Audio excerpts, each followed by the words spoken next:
J'étais la première femme qui a commencé l'orthopédie en Belgique. C'est un métier surtout pour les hommes, ou que les hommes faisaient, mais qui m'avait intéressée très fort pendant mon internat. Alors j'ai travaillé pendant 40 ans dans le service universitaire et je trouvais quand même, après 30 ans, que ici on a tellement beaucoup et de bons soins, une bonne éducation, et que cela n'était pas le cas pour les pays les plus démunis, pour les personnes les plus démunies qui vivaient là-bas. Donc, vers les années 2000, j'ai commencé à faire des missions en Afrique, surtout pour deux choses. Première chose, pour aider les plus démunis, mais aussi, encore par les années que l'on était là, on voyait qu'il manquait beaucoup d'éducation pour les docteurs là-bas.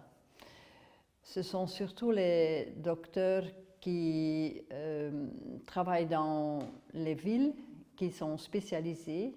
Les autres docteurs n'ont pas accès car eux-mêmes, ils n'ont pas les moyens pour étudier et faire des spécialisations. Donc de là que pendant nos missions, on essayait toujours et on essaye toujours de leur donner de l'éducation et des connaissances du matériel scientifique pour faire leur travail et les aider de cette façon pour améliorer les soins pour les plus pauvres. Alors, que ça soit sur la traumatologie, chez les enfants, chez les adultes, que ça soit pour les soins plus spécifiques comme le pied-beau, chez l'enfant, pendant que nous faisions notre intervention, on leur éduquait sur la pathologie. Ceci était possible pendant plusieurs années avec, au début, Médecins sans vacances, mais plus récemment, les dernières 5 années, avec Chaîne de l'espoir. Maintenant, le Covid arrive en 2020, cela fait qu'on ne peut plus faire nos missions. Et que les plus pauvres, les pays les plus pauvres, pourraient être la victime la plus grande de cette pandémie. Dès lors qu'on a commencé à mettre en fonction les possibilités de faire des vidéoconférences en leur équipant mieux avec le matériel Internet. Et maintenant, on donne plus ou moins une fois par mois une leçon de la théorie en vidéoconférence avec nos 3 centres.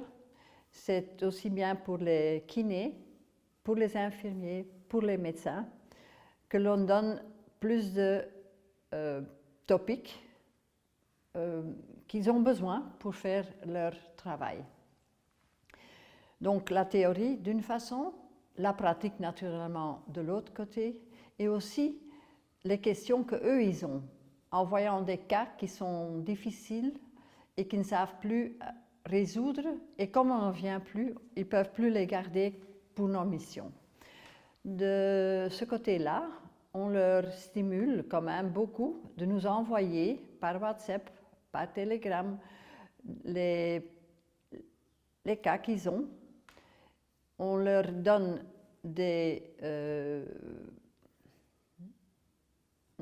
on leur donne des informations pour faire un bon diagnostic.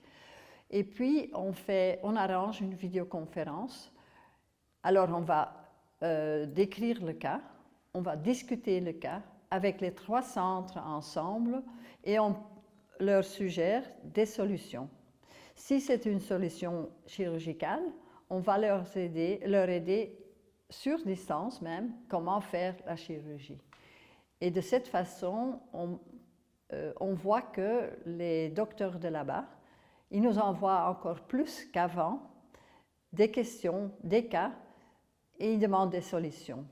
Et c'est très bien que par Internet, on a maintenant dans la possibilité de leur donner ces informations avec des vidéos, avec des vidéoconférences.